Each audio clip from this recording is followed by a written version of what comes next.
Ah,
Who wants to say, can you hear me?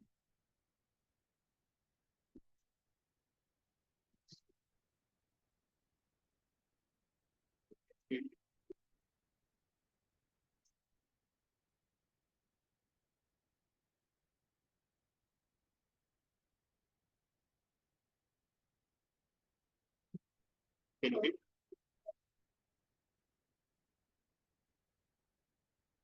yes, I'm unmuted now. I can hear you. Yes. I'm just checking the sound here. Okay. Can you say something? Just,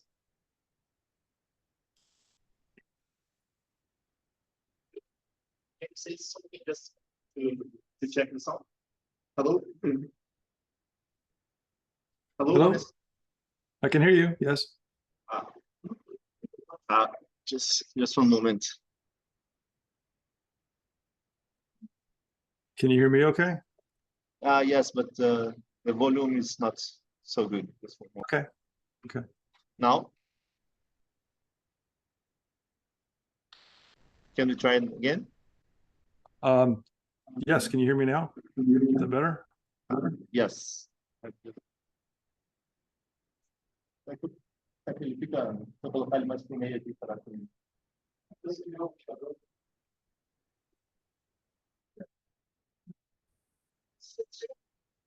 Tinha mais fácil de a gente chegar aqui. É, vem mais perto aqui.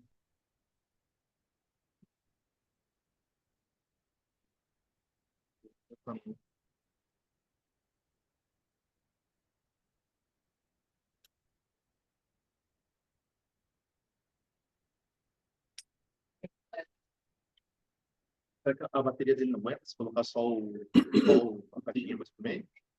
O problema é que se acabar, não tem como recuperar ela. Ah, entendi.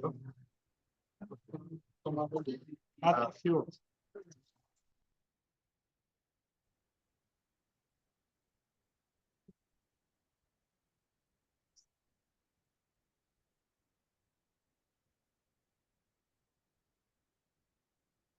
Sim. Mas vamos tentar bem mais pro meio. Se todo mundo puder chegar mais pertinho, assim já.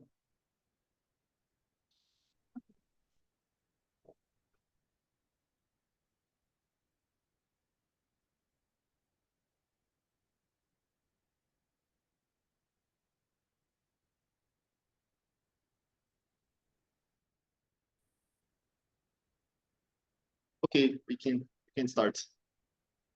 Okay. What a wonderful crowd. Thank you so much for coming. I wish I could be there in person. I feel a little nervous talking in front of such a large group, but we'll make the best of it. I wanted to start, and Shami Otatsu, you can help me out with this, please. Oh, I need to share my screen. Thanks.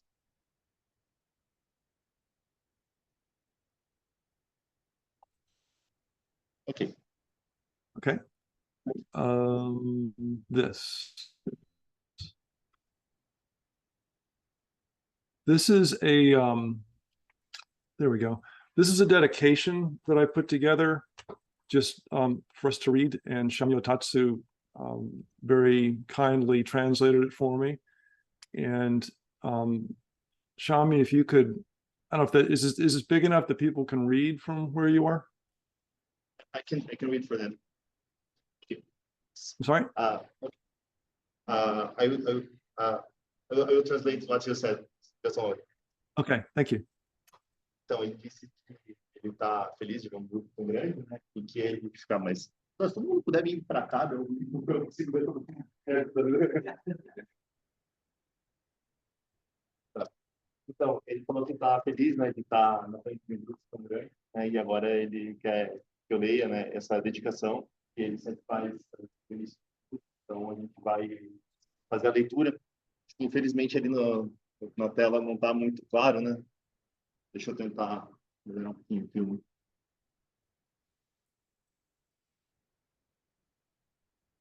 Vocês conseguem ler? Acho que não, né? Não. Ah, tá. Enfim, vamos lá. So I'm going to read. So, Yes, please. And I hope it's big enough that everybody can read with you. então, ele quer que todo mundo leia comigo. Como a gente não consegue ler lá, eu vou fazer assim, eu falo uma frase, vocês vão repetindo junto, pode ser? Fala e repete. Então, encaixou todo mundo? Ao iniciarmos este estudo e discussão sobre a sabedoria do Buda,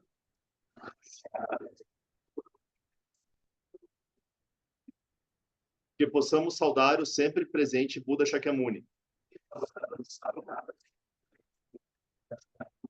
e as divindades protetoras que prometeram encorajar todos aqueles que buscam a iluminação do Buda. Que possamos trabalhar juntos para superar as fontes de desespero e sofrimento e tratar não apenas os sintomas, mas as causas profundas que dão origem a toda a violência e ansiedade no mundo de hoje. Que possamos conhecer o poder da generosidade e a integridade da paciência. Que as ervas daninhas, sufocantes da ganância, raiva, medo, ignorância, mesquinhez e arrogância sejam arrancadas de nossos corações e as sementes perfumadas de bondade, amorosa, paixão, alegria altruísta, sabedoria, caridade e tranquilidade sejam plantadas em seu lugar. Que os méritos que acumulamos com a oferta de nosso trabalho sejam distribuídos entre todos os seres vivos e que nós e todos os outros seres vivos alcancemos a iluminação do Buda. Namo Myoho Renge Kyo.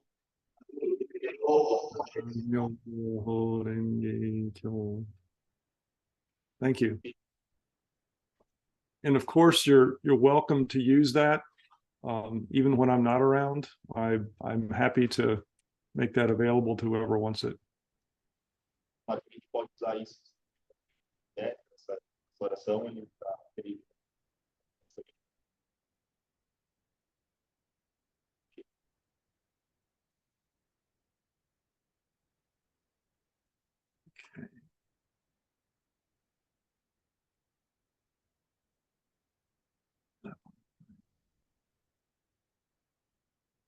Okay, hopefully that's coming up for you. Yes.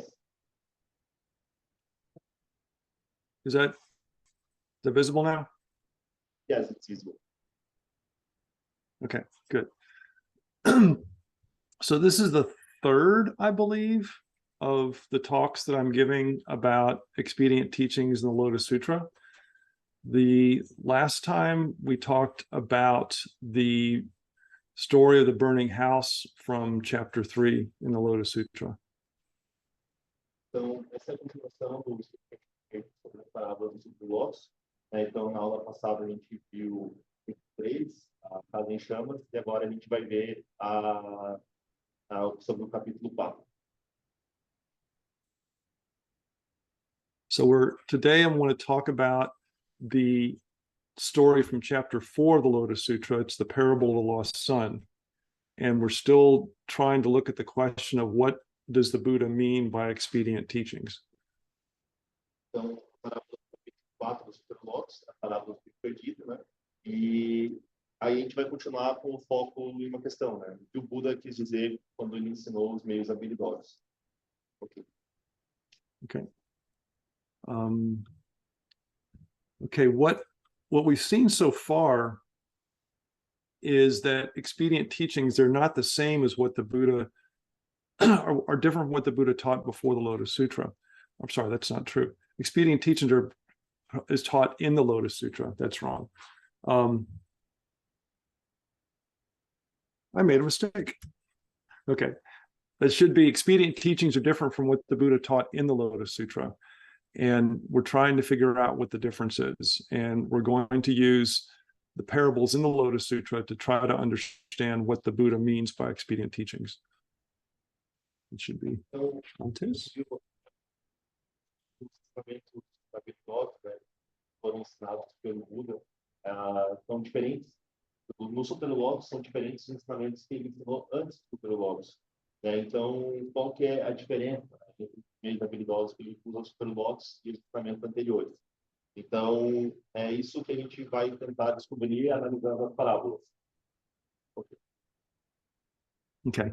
And as you see, I make mistakes all the time, so don't be surprised. Ele falou que ele cometeu um erro no slide ali e por isso não é para a gente levar a sério. Ele comete erros também. Okay. So at the beginning of chapter 2, the Buddha said, I have not yet taught my true wisdom, and that he's setting aside these expedient teachings and giving us his true teachings. But we still don't know what this true teaching is. So these parables can look like just more expedient teachings, but we hope that these are going to give us a better idea of what the true teaching is. Ele falou que ainda não nada, né, o verdadeiro ensinamento dele. E aí ele começa a ensinar em forma de parábolas, e aí a gente tenta usar as parábolas para conseguir entender, né? Então é esse ensinamento verdadeiro, o que significa. Okay. So, so what we know about expedience already, and actually, if people have questions from the last talk before I go into this one, I'm happy to take those now. But that we saw in the story of the burning house is that expedients get people to move. They get people to do something.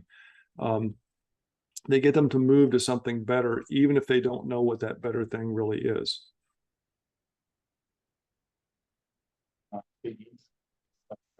Então, quem já sabe sobre isso até agora, sabe que são ensinamentos que fazem as pessoas se moverem, né? De onde elas estão para um lugar melhor, uma coisa melhor. Mesmo que elas não saibam que é uma coisa melhor, né? Elas ainda não sabem, mas o ensinamento expediente faz isso. Ok. Okay. Their expedients are not about using power.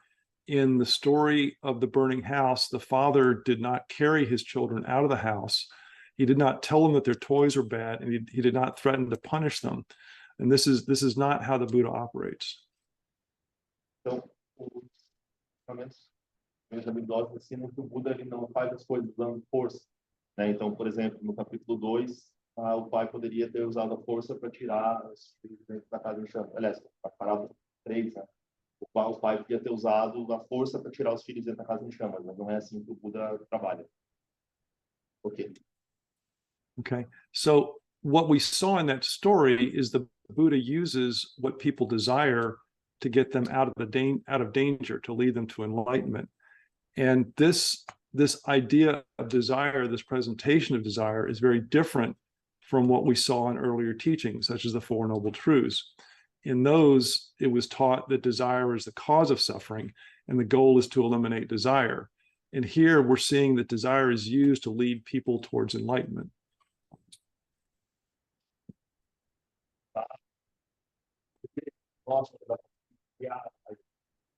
Então, ele consegue ver, entender e direcionar, né? E esse modo de usar os desejos é diferente, né, do que era visto até então, né? Então, por exemplo, os quatro nobres verdades, né? O desejo era uma coisa que impedia a gente de chegar até a iluminação. O Buda, ele usa o desejo de forma diferente, né? Emprega meios habilidosos. Okay, we also saw that the Buddha uses deception to help lead people to enlightenment. And we want to understand why this deception is necessary, because we know that the Buddha only tells the truth. And this is where we're going to look at this next parable, this next story about the lost son. Pega algum tipo de estratégia de enganar, engano as pessoas, né? As pessoas, elas se desapontam, se decepcionam de alguma maneira, né? Então isso é uma forma que o Buda trabalhar, mas não está enganando, na verdade, porque o Buda, ele fala sempre a verdade, né? Então é isso que a gente vai ver agora na próxima parábola. Okay.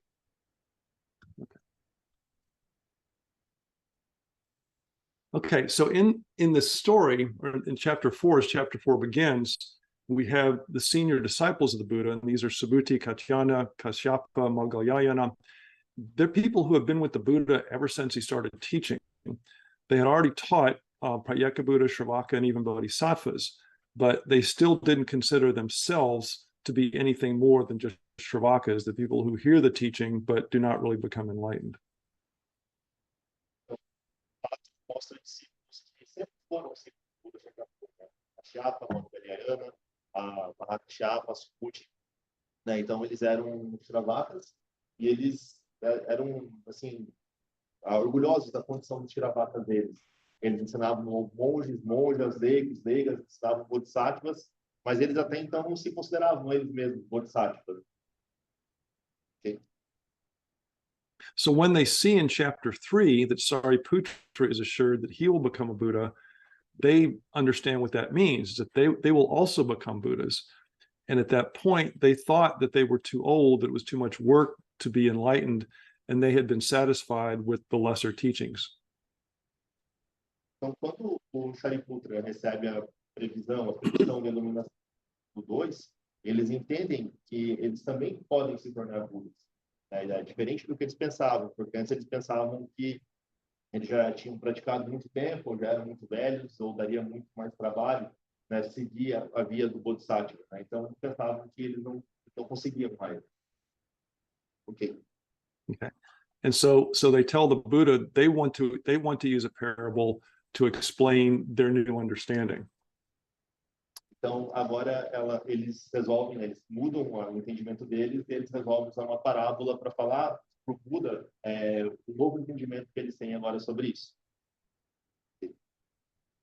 And the story, in some ways, is very similar to the story of the lost son in the Christian Bible, but there are some important differences.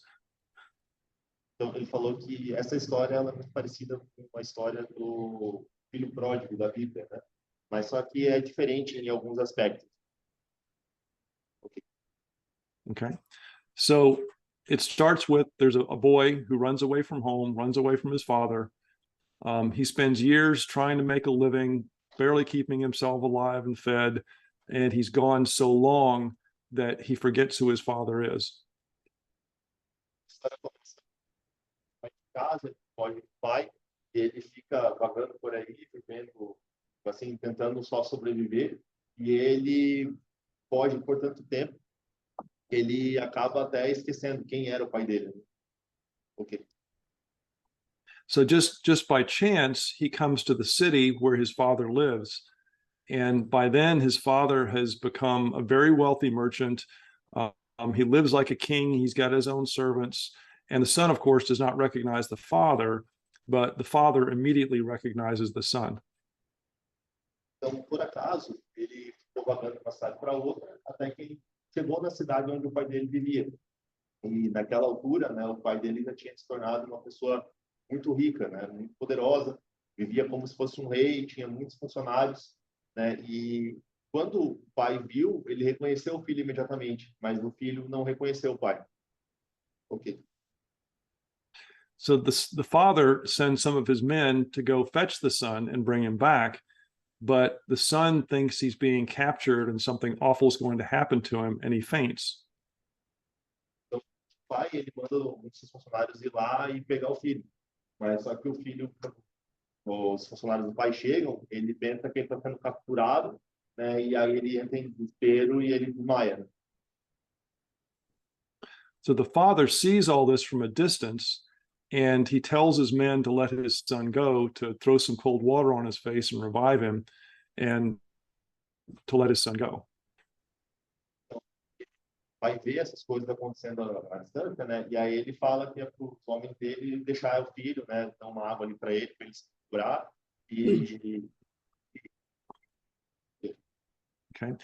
And the father then sends one man to his son and says that he will hire the son just to do very, very menial work, but that the son will be paid very well.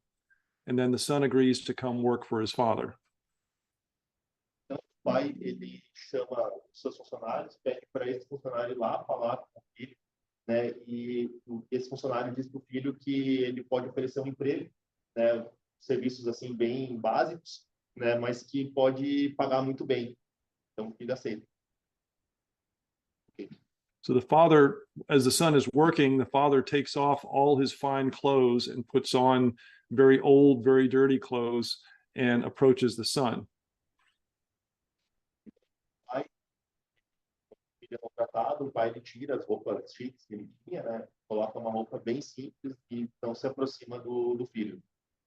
Ok. Okay, the father tells the son what a good man he is, and tells the son that he can work there for as long as he wants. Então, o pai ele fala, não sabe o que é, ele fala que ele é um bom homem, né? Uma boa pessoa e que pode trabalhar ali por quanto tempo que ele quiser. Ok. So over many years, the father keeps showing the son more and more about how to run his business, but the son still thinks of himself as just a lowly employee, and he doesn't think of himself as the heir to his father's fortune. Então, com o passar do tempo, o pai vai mostrando mais e mais a respeito dos negócios do filho. O filho ele vai aprendendo, mas ele pensa que ele é somente um empregado. Ele não pensa que ele é o herdeiro, né, de fato, daquele homem. Okay. And then eventually the father becomes ill, and he brings in all his warriors and servants, and even brings in the ministers, the king's ministers. I think he brings the king in too. And he announces from his deathbed that this man that he has been training is really his son, and that all of his wealth would pass on to his son. Então, quando acontece que esse homem fica doente, ele reúne muitas pessoas, né, todos os seus funcionários, os seus capangas, até os ministros do rei, até os próprios príncipes e o rei, né, vão todos até lá. E aí ele fala para as pessoas que, na verdade, aquele menino, aquela pessoa ali, é o seu filho, né, que vai passar tudo para ele. Ok. And when the son finds out that all the father's treasures actually belong to him, he has the greatest joy that he's ever had. Então, quando o filho percebe que toda a riqueza que aquele homem tinha ia ser dele também, então ele sente uma alegria muito grande, né? Porque era uma coisa que ele nunca esperava que fosse acontecer com ele. Okay. So the disciples telling this story explain, of course, that they are like the son in the story, and the Buddha is like their father, and that the treasures of the father in the story are like the enlightenment of the Buddha. Então, eles falam que eles são como o filho perdido, né? E o pai, claro, é como o Buda.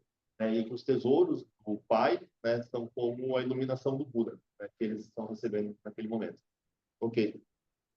The expedient teachings that the Buddha used with his disciples were like the father training the son who wasn't, that only thing he could hear were those expedient teachings. Então, o que então, o que eles tinham ouvido eram somente meios expedientes, né, meios habilidosos.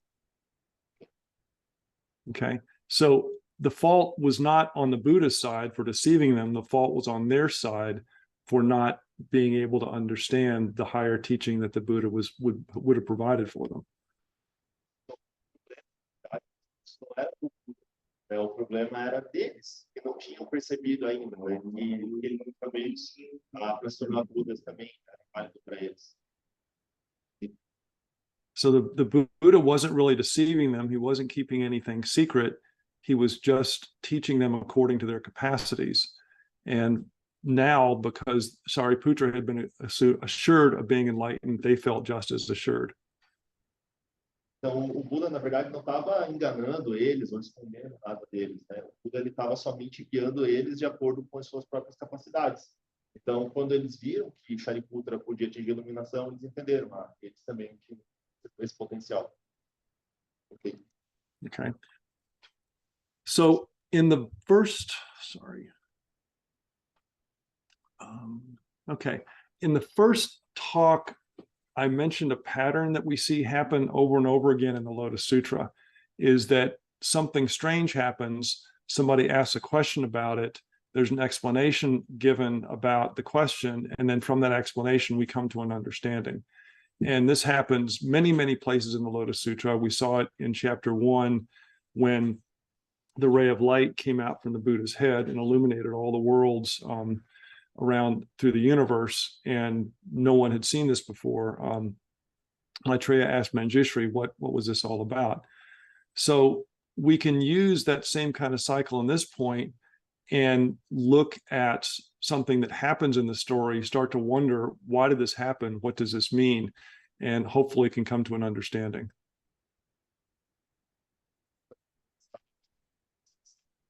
Padrão, né? Então, tem um mistério, as pessoas fazem a pergunta, surge a resposta para essa pergunta, tem um entendimento, esse entendimento leva a um outro mistério, né? Então, isso se repete por todo o sutra. Então, ele falou, por exemplo, no capítulo 1, né, que o Buda começa a emitir raios de luz que iluminam todos os lugares, e as pessoas, né, Manjushri, então, a Maitreya pergunta para Manjushri, então, né, o que está acontecendo, né, e esse padrão se repete e a gente pode usar essa mesma ideia para entender agora.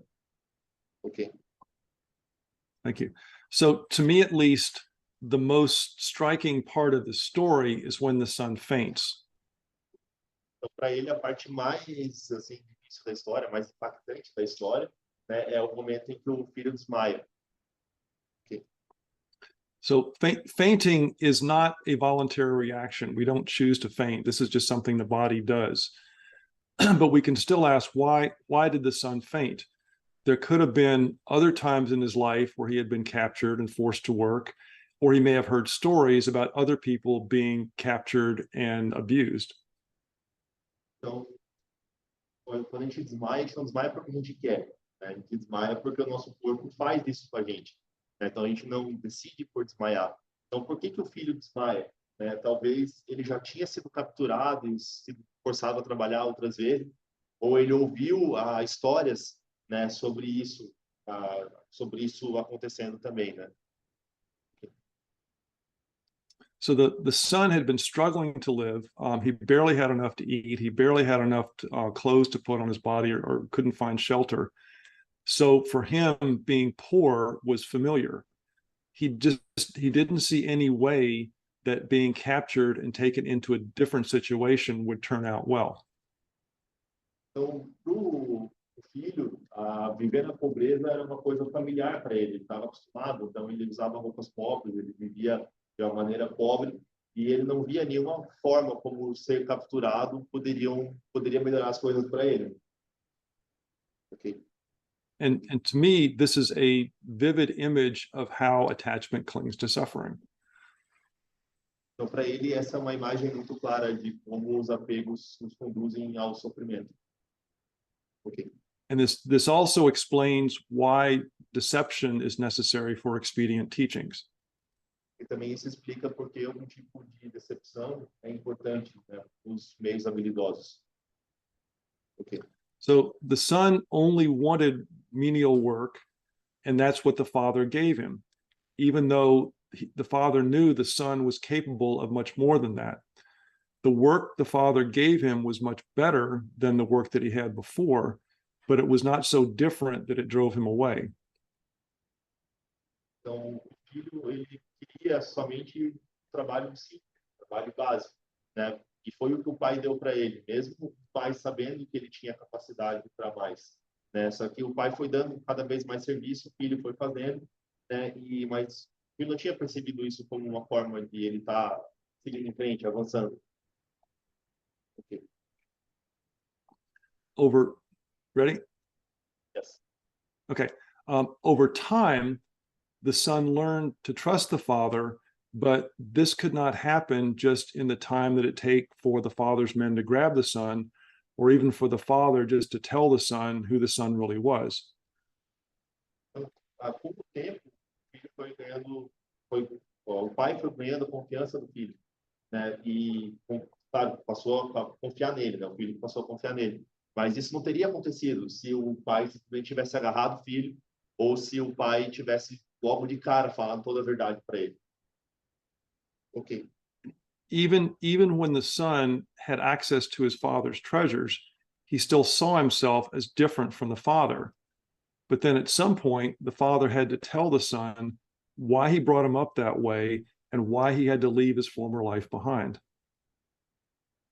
Então, mesmo quando o pai mostrou para o filho seus tesouros, né? O filho ainda assim, não era uma coisa que era dele, né? Então, isso muda quando o pai realmente mostra, né? Fala a verdade, né? Sobre seus tesouros e a vida que o filho tinha deixado para trás. Okay. And this is the same thing the Buddha tells us in chapter 2 when he says he's setting aside expedient teachings. He's saying the other teachings were to get us ready for the lotus teaching. Então, isso é a mesma coisa quando o Buda fala para nós, no capítulo 2, sobre os meios expedientes, né? E sobre como ele vai deixar todos os meios expedientes, meios habilidosos para trás para ensinar somente o Sutra do Lótus. Ok. Okay. So how does this apply to us? Just like the son became estranged from the father, we have become estranged from enlightenment. Então, como que isso se aplica a gente, né? Da mesma forma que o filho achava que o pai era estranho para ele, a iluminação também é estranha para nós. Ok. So expedient teachings, they'll use things we already understand, but they lead us to things that we can't recognize. Então, os meios expedientes, eles usam coisas que a gente pode entender, mas levam a gente, né, nos conduzem para coisas que a gente não pode reconhecer, né? Ok. So the Buddha tells us that we can become enlightened, but we don't know what this means. We don't know any more than the son at the beginning of the story could imagine the contents of his father's treasure houses. Então, o Buda ele diz que a gente pode se tornar iluminado, mas a gente não sabe o que isso significa. Da mesma forma como o filho foi conduzido pelo pai, né, sem saber o que tinha dentro do cofre dele, né, quais eram os tesouros dele. Okay. Okay. So in chapter 2, we saw the Buddha's teachings that were rejected because of arrogance. We saw 5,000 people in the congregation got up and left before the Buddha gave his highest teaching because, as the sutra says, they thought they knew what they did not know. Então, no capítulo 2, a gente vê que sempre montes eles se levantam e eles saem, né? Quando o Buda fala que vai ensinar sobre isso mais importante. E isso o Sutra fala, né, que eles eram pessoas arrogantes, que eles acreditavam que sabiam aquilo que eles ainda não sabiam. And in this story, we don't see the Buddha's teachings rejected out of arrogance, we see them rejected out of fear. Então, aqui a gente não vê os ensinamentos do Buda serem rejeitados por arrogância, né? Mas pelo contrário não. Na verdade, eles são rejeitados porque as pessoas tinham medo do filho. Ok? And this fear is why we're attached to suffering. We would rather stay with a familiar unhappiness than risk the changes we need to improve. Então, mesmo que o sofrimento, os apegos nos conduzam ao sofrimento, esse é um sofrimento que para a gente é familiar, a gente já está acostumado com ele. Então, para nós é muito mais difícil a gente abandonar um sofrimento que a gente já tem do que arriscar alguma coisa para ter uma felicidade que a gente não conhece ainda. Ok? And this is why the Buddha had to focus on what was in our minds, namely our desire to be happy, rather than the enlightenment that's in the Buddha's mind. We could not understand this, so the Buddha had to teach us indirectly. Então, isso ajuda ele usa o nosso desejo por ser feliz, ao invés de usar diretamente a iluminação. Ele consegue entender o que tem na nossa mente. Okay. So, as wonderful as the earlier teachings of the Buddha may seem, we have to let go of them for this higher lotus teaching. And this is scary, but the Buddha assures us that we will get to a better place. Então, a gente tem que, por mais maravilhosos que os ensinamentos prévios sejam, a gente tem que olhar sempre pela ótica do Lótus, né? Porque a gente consegue entender como os nossos sofrimentos conseguem levar a gente para um lugar melhor. Ok. Okay. So, what we've seen so far is that expedient teachings lead people to do something, but they also require deception. Então, o que a gente viu até agora é que os meios habilidosos levam as pessoas de um lugar para o outro, né, para um lugar melhor, mas só que esse tipo de ensinamento normalmente requer que elas sintam algum tipo de decepção. Okay? So deception is necessary because of our limitations, because we cannot imagine what enlightenment looks like, and we tend to prefer to stay with the suffering that we know. Então, era necessária porque a gente tem as nossas limitações, né? A gente não sabe o que a iluminação é.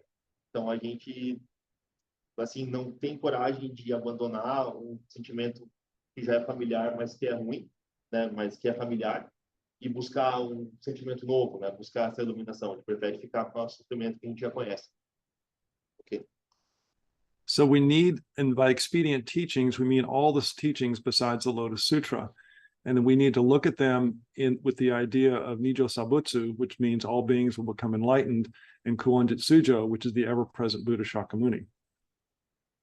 Então, a gente precisa olhar para os outros ensinamentos do Shakyamuni, sempre lembrando do ensinamento de Nijo Sabutsu, né, que é os dois veículos que podem se tornar iluminados, e de Kuon Jitsujo, né, que fala a respeito da vida eterna, né, do Shakyamuni. Sempre olhar para todos os ensinamentos partindo sempre dessa ótica.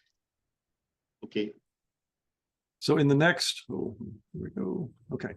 So in the next, the next talk, we're going to look at chapter 7, the story of the Magic City.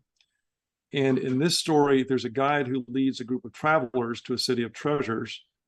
These travelers get tired halfway, so the guide makes a magic city for them to rest. Once the travelers are rested, he makes the city disappear and takes them off on another journey, or continues their journey. Então, a próxima parábola é a parábola do capítulo 7, que é a parábola da cidade mágica, né, e que fala que um guia, ele conduz então um grupo de viajantes para uma cidade de tesouros, mas esses viajantes no meio do caminho eles ficam cansados, o Buda, na verdade o guia, né, ele conjura um tipo de cidade mágica, onde essas pessoas podem ficar lá e descansar um pouco antes de continuar a viagem. Okay, and this gives us another perspective on suffering and talks about the way of bodhisattvas. So one of the expedient teachings we're going to learn to look at differently are those early teachings about suffering. Então isso nos dá uma outra perspectiva, né, a respeito do que são os sofrimentos, também sobre o que é o caminho do Bodhisattva. Okay, and that's all I have for today. I mean, any questions? And let's happy to talk about this. Então, ele falou que é isso por hoje e ele quer saber se alguém tem alguma pergunta. Let's see if someone wants to ask something.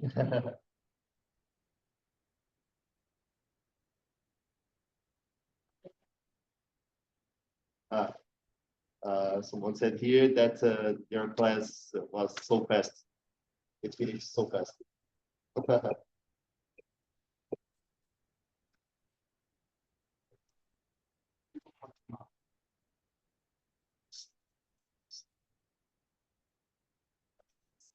Or later, that's fine. I know there was a lot in there, so it's a lot to think about.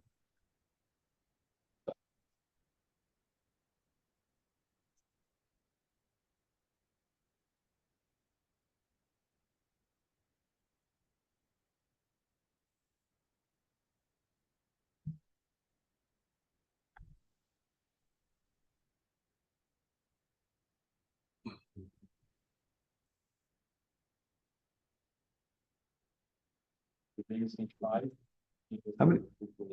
Essas pessoas não dá peso no deles, depois pode ser em qualquer. Se tem a ver com isso. There is a question here that is about our prayers, because sometimes we wish different things, and some of these things are related with our attachments, and some of our wishes, they become reality, other wishes not. But we want to know if this, if we pray, if we chant for something, for some desire, there is some connection with this teaching, this chanting for things. So the desires we have, they may seem trivial, and this was, I guess this came up a little more in the last story about the children in the burning house, is that the Buddha used these children's desires for better toys to help lead them to enlightenment. Então, Let's just nós pegamos por coisas mais triviais. Usar esse tipo de desejo que tem, isso fica claro ali no capítulo 3, a cidade na parábola da casa em chamas, que os filhos, na verdade, estavam preocupados com seus brinquedos. Né? Então, o Buda ele usa esse tipo de desejo mais trivial, né, para conduzir para a iluminação. Ok. And we can do the same thing with our desires. We can look at what are the things that we desire and where do they come from, and we can start to refine them so that our desires become to look more like the desire for enlightenment than just the desire for us to be comfortable. It becomes the desire, like at the last part of that prayer that we started with, that all beings be happy, all beings reach the enlightenment of the Buddha, and all people have the wisdom of the Buddha. Então, o que a gente pode fazer mais ou menos faz nossos próprios desejos, né? Ao invés de ser somente uma coisa superficial, a gente pode ver, né, nossos desejos como algo que conduz a gente para a iluminação, né? Como que esses nossos desejos podem ajudar outras pessoas, né? Podem aproximar as pessoas do Buda, podem fazer que as pessoas tenham a sabedoria do Buda. Como que a gente consegue trabalhar esse nosso próprio desejo? Ok? So maybe as an example, if I had a desire for a car, just so I could have a nice car and look good in the car, that would be very different from having a desire for a car so that I could help people, I don't know, buy groceries or get to work or help them move around and improve their lives. Pode desejar ter carro, ou só ter carro luxuoso, bonito, coisa assim. Ou a gente pode desejar ter carro e pode ajudar as pessoas que não conseguem falar ir no mercado, não podem se deslocar de transporte, as pessoas, usar esse carro para desenvolver, contribuir com as pessoas. What I've found is that when my desires, if I can get my desires to be more for the benefit of others, then I find much more help in getting those desires. Então, se ele percebe, né, ele analisa que se os desejos que ele tem, né, podem conduzir as pessoas a serem mais felizes, então, mais com seus próprios desejos. So a desire for a car can be a desire for enlightenment. They may not be different. Então, o desejo por um carro, né, pode então se tornar, né, o desejo por iluminação também. I hope that helps. Espero que tenha ajudado. Pessoal. Ok?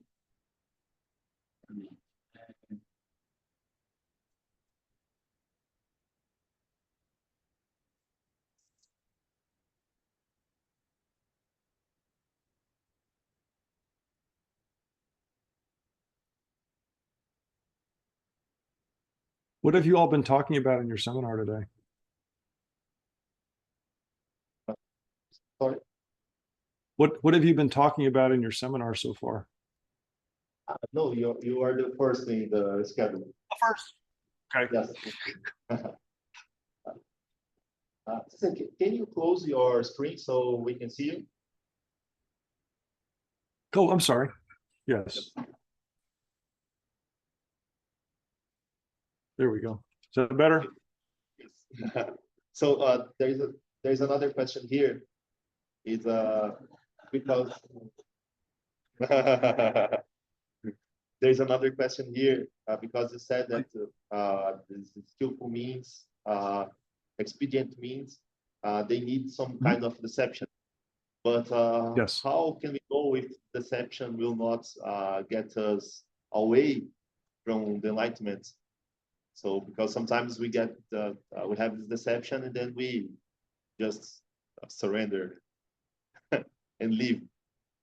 How can we deal with that?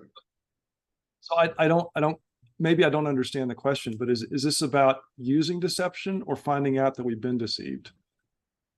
No, because sometimes we have this deception. We if how can I say, maybe the deception can get us away instead of bringing the enlightenment to us. So how this deception works? So the deception, the deception is, and maybe at some point, once I get through this series, I'll talk more about our minds versus the Buddha's mind and the difference between our mind and the Buddha's mind. Okay. And what, go ahead. Nossa mente, uma mente do Buda. Right. So the deception is necessary because the Buddha is trying to move us from our mind to the Buddha's mind. Então, essa decepção, esse engano, né, ele é necessário para mover a gente da nossa mente comum até a mente do Buda. Okay. So if we find out that the Buddha has, it's like the children coming out of the house, or the son who realizes his father has been teaching him, making him do all this menial work for years and years. It's not at that point that we resent the Buddha for not giving us things too soon. We have to understand it took that kind of deception to get us where we are right now. And the good news is the Buddha's given us the Lotus Sutra. This is what we have to practice with. Usar o exemplo da casa em chamas ou a parábola do filho perdido, né? E a gente pode se perguntar, por que o Buda já não contou logo de cara, né? Então, na verdade, o Buda ele está conduzindo a gente, né? Está usando esse tipo de meio habilidoso, se engano, estamos enganando para nos conduzir, né? Então, assim, isso é um aspecto. Esse aspecto é que o Buda ensinou agora, o Sutra do Lótus. Okay. Now, in a more practical sense, maybe, is I definitely understand that if another person deceives us, then that does not feel good. That is not something that we want. Então, esse é um ponto, né? Mas por outro lado, a gente entende que se alguém te engana, você não vai ficar feliz, né? Você não vai gostar. But if we try to cultivate the Buddha's mind, then we'll start to see that the person who is deceiving us is hurting themselves, that they're causing a lot of chaos and a lot of disruption in their own lives because they have to use that deception, and they're not just using it with us, they have to use it with everybody. And so they're cutting themselves off from the Buddha's mind and from many other people by using that deception. Então, quando a gente percebe que tem uma pessoa enganando nós, né, a gente tem que cultivar nossa mente de Buda, né, para conseguir entender que aquela pessoa, ela não está tentando nos prejudicar somente, ela está prejudicando ela mesma, né? Então, a gente pode usar esse tipo de decepção, enganação também para avançar, né, para a iluminação, sinteticamente.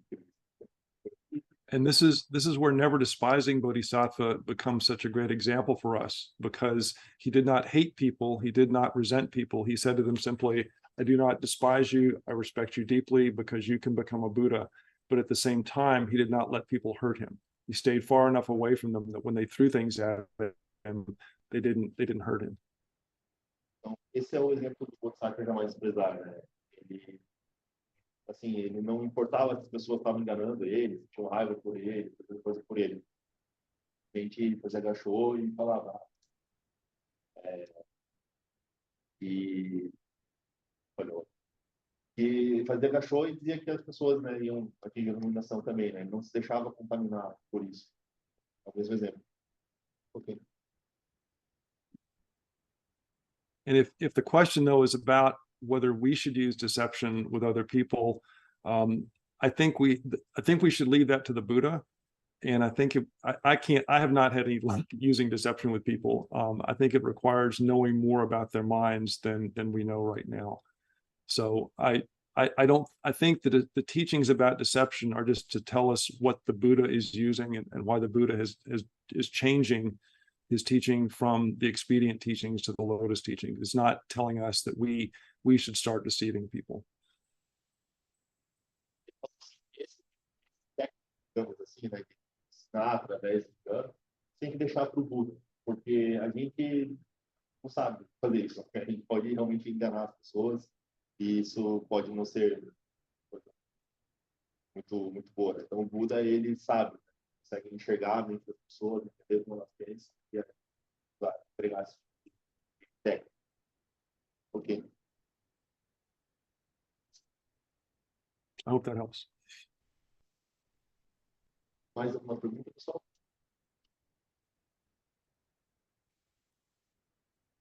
Yeah. So I think we don't have more questions. Você quer falar alguma coisa?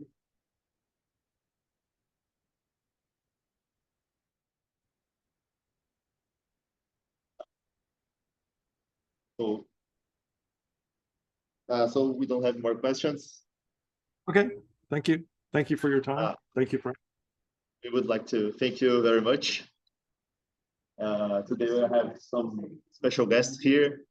Perhaps Reverend Ishii. So can you see him? Yes, I can. Yes.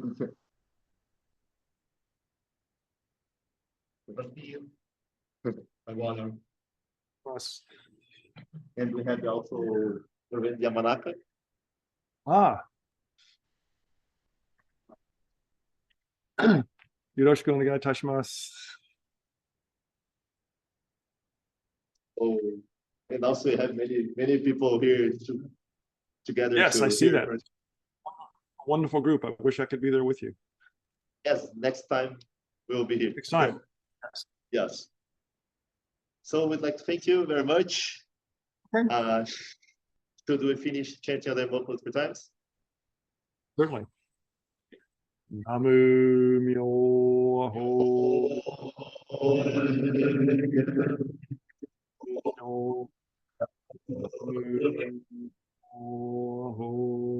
renge kyo. Namu myoho renge kyo.